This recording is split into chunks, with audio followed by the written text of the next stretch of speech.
Olá, eu sou o pastor David Paniago e hoje vamos meditar em 1 João, capítulo 4, versículo de número 14. O versículo nos diz assim: E vimos e testificamos que o Pai enviou seu Filho para Salvador do mundo. Mais uma vez, e vimos e testificamos que o Pai enviou seu Filho para Salvador do mundo.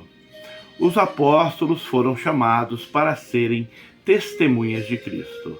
Atos capítulo 1, versículo 8 diz assim: E ser-me-eis testemunhas, tanto em Jerusalém, como em toda a Judéia e Samaria, e até os confins da terra.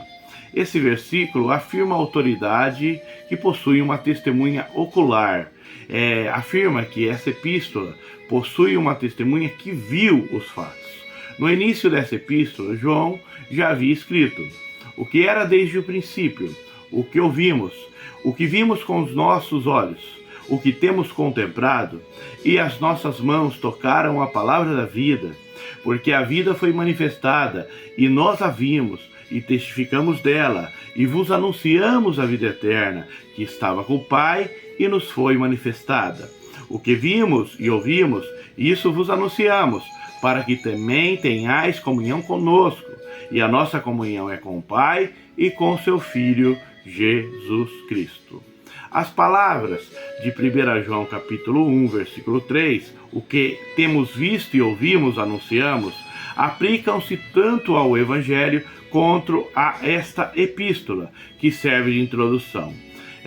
Como Dorothy Sayers costumava lembrar, dos 4 evangelhos, o de João é o único que afirma ser o relato direto de uma testemunha ocular.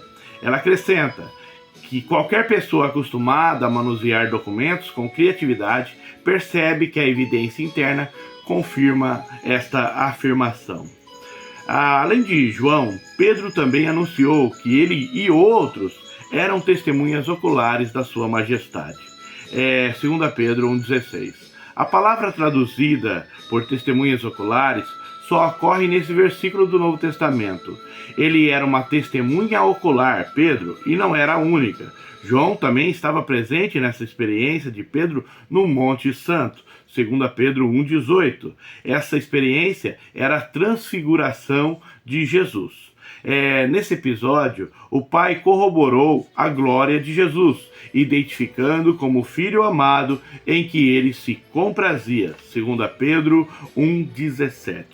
A transformação que eles viram e a voz que eles ouviram era prova suficiente para testificar o fato a todos que os ouvissem.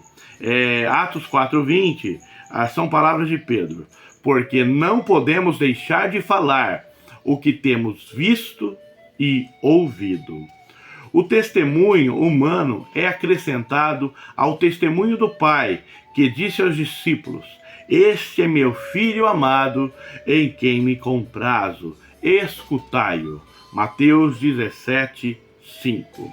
Sobre este mesmo fato, o Espírito Santo afirma que Jesus é o Cristo, Filho de Deus, Salvador. 1 João 4,2. Nisto conhecereis o Espírito de Deus. Todo espírito que confessa que Jesus veio em carne é de Deus. O Espírito de Deus nos leva a confessar que Jesus veio em carne a este mundo. Isto é assim que um homem confessa a realidade da encarnação. Jesus é o Salvador de todo mundo. Isso expressa o desejo de Deus que todos os homens se salvem e cheguem ao conhecimento da verdade. 1 Timóteo, capítulo 2, versículo de número 3. Por isso, a graça de Deus se é manifestado, trazendo salvação a todos os homens. Tito, capítulo 2, versículo 11.